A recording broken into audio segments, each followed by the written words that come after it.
Welcome back. It is the year of royal reinventions and the Duchess of Cornwall is leading the pack. Once considered a controversial figure within the family, Camilla has turned her reputation around, now becoming one of the most loved royals. This is like driving a chariot or two. My passions are gardening, the countryside, and obviously dogs and horses. That clip was from her new ITV special, Camilla's Country Life. And to help unpack the doco and more, we're joined by the royal editor for the Daily Mirror, Russell Myers. Russell, thank you so much for joining us. She's been on a bit of a journey, Camilla, from the other woman to future Queen consort. How's the public changing with her?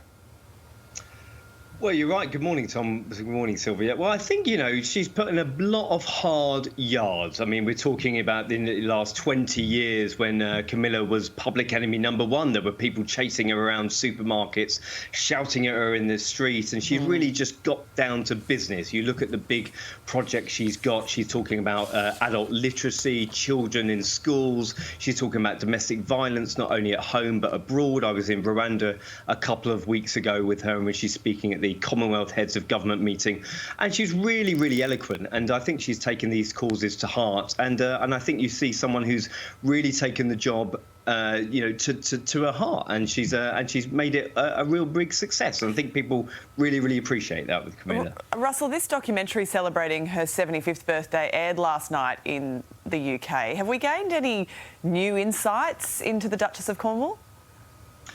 Well, I think we have. I mean, we know the sort of the run-of-the-mill things. We know she loves the countryside. We know she's really dedicated to her duty. But there's a couple of little crafty things that I really like. We know that she's, partial to a ciggy or two behind the bike sheds. She's let that out a bit. She's a bit naughty some of the times. We know she likes a little tipple. And I think she likes to have a bit of fun. Whenever I'm on jobs with her, she sort of gives a wink and a nudge to the travelling pack. And just to let you know that, it's not all serious business. She's there to have a bit of fun as well. And I think that really came out in the documentary. It's well worth a watch. And she also praised the Duchess of Cambridge in the doco. Let's take a look. We had a lot of fun doing it. So Yes. It was very relaxed, and of course, very kindly, the Duchess of Cambridge came with her camera. She's an extremely good photographer, and it was all very casual. There wasn't much hair or makeup. So what do we know about the relationship between Kate and Camilla? Well, it goes back, quite a long way, and I think that stems from them both being outsiders. I mean, Camilla came in for, into a very difficult position. There's been the huge acrimonious divorce from the Princess of Wales and the Prince of Wales.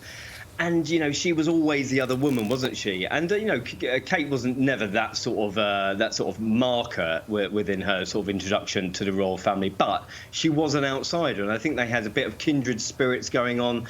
And they've just got on very, very well. And I think you see that in this Country Life magazine profile that she's taken on for her 75th birthday. And she got Kate to do the pictures. So, friends in high places when you've got someone like the Duchess of Cambridge taking the photos for you. And it worked out quite well, I think. So in other royal news this morning, Russell, Prince Charles is taking it to Diana's former butler, Paul Burrell. What's going on there? Well, it's interesting because this stems back from a letter from 2002. So we're talking 20 years ago. But this has come forward from a woman who was one of the dressers of Princess Alexandra. And she has given her letters away, and they've been sold by a collector. Now, Prince Charles is sort of rallying against Prince Paul Burrell. You will remember him because he was described as Diana's rock by himself. He then got caught up in a big court case about how he had allegedly taken a lot of sort of artifacts from the royal family.